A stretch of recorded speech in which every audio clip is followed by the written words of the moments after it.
पिता ने दिया झटका, बेटे को आ गई अकल ठिकाने।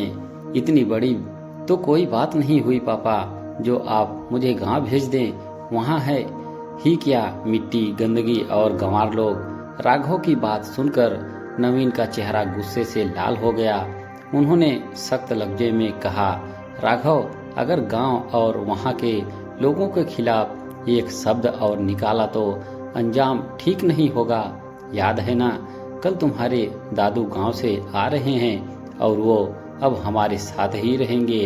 हम राघव ने अपने मोबाइल में व्यस्त रहते हुए बेमन से जवाब दिया, तुम्हें उनके साथ रूम शेयर करना होगा, जगह बना लो।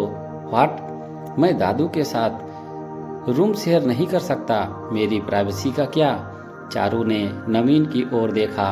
राघव को पूरा यकीन था कि माँ उसकी बात मान लेंगी, मगर चारू ने सख्ती से कहा, ठीक है तो तुम हॉल में सो लेना, पापा अब हमारे साथ ही रहेंगे। नवीन अपने माता पिता की इकलौती संतान थे। उनके पिता कैलाश एक मेहनती किसान थे, जिन्होंने अपना पूरा जीवन नवीन को पढ़ाने और सफल बनाने में लगा दिया। हालांकि कैलाश उच्च शिक्षा पाना चाहते थे, मगर आर्थिक हालातों ने उन्हें ऐसा करने नहीं दिया। उनकी एक ही इच्छा थी, नवीन को कामयाब इंसान बनाना।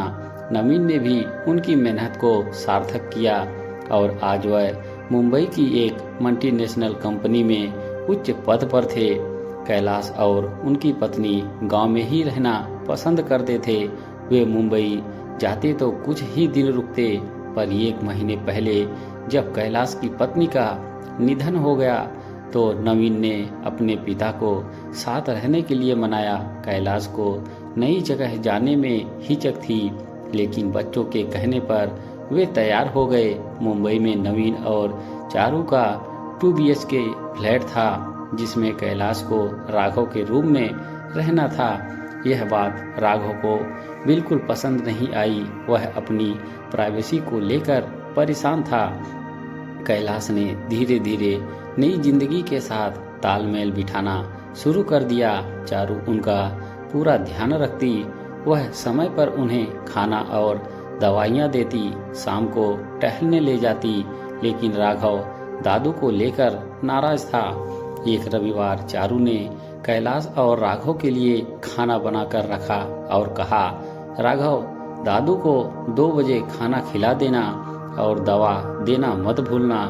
ठीक है मम्मा, कहकर राघव फिर से अपने मोबाइल में व्यस्त हो गया। दोपहर 2 बजे कैलाश को भूख लगी। उन्होंने राघव को आवाज़ दी, मगर वह अपने गेम में इतना खोया था कि सुन ही नहीं पाया।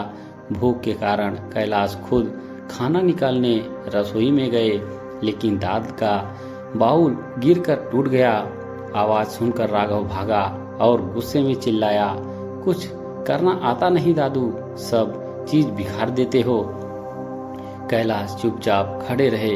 राघव के शब्दों ने उन्हें भीतर तक आहत कर दिया।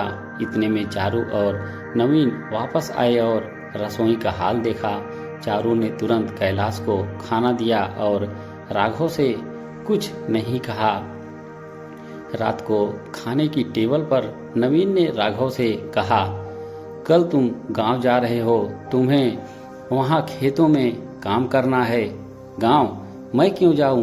क्योंकि जो मेरे पिता का सम्मान नहीं कर सकता, उसे मेरे घर में रहने का हक नहीं। तुमने उन्हें अपमानित किया है। उनकी मेहनत से आज ये घर खड़ा है। उन्हें तुमने गंवार कहा।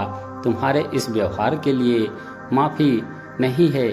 लेकिन पापा, बस जिन्हें तुम गंवार कहते हो, उन्हीं की वजह से तुम्हारी पढ़ाई और जिंदगी चल रही है। और याद रखना, आज तुमने मेरे पिता का अपमान किया है, कल हमें घर से बाहर निकाल देंगे। चारू और नवीन के इस फैसले के आगे राघव चुप रह गया। उसने समझ लिया कि सम्मान और रिश्तों की अहमियत किसी भी चीज़ से बढ़कर होती है। दोस्तों, इस कहानी से आपकी क्या राय है? कमेंट बॉक्स में अपनी अपनी राय जरूर लिखें। धन्यवाद।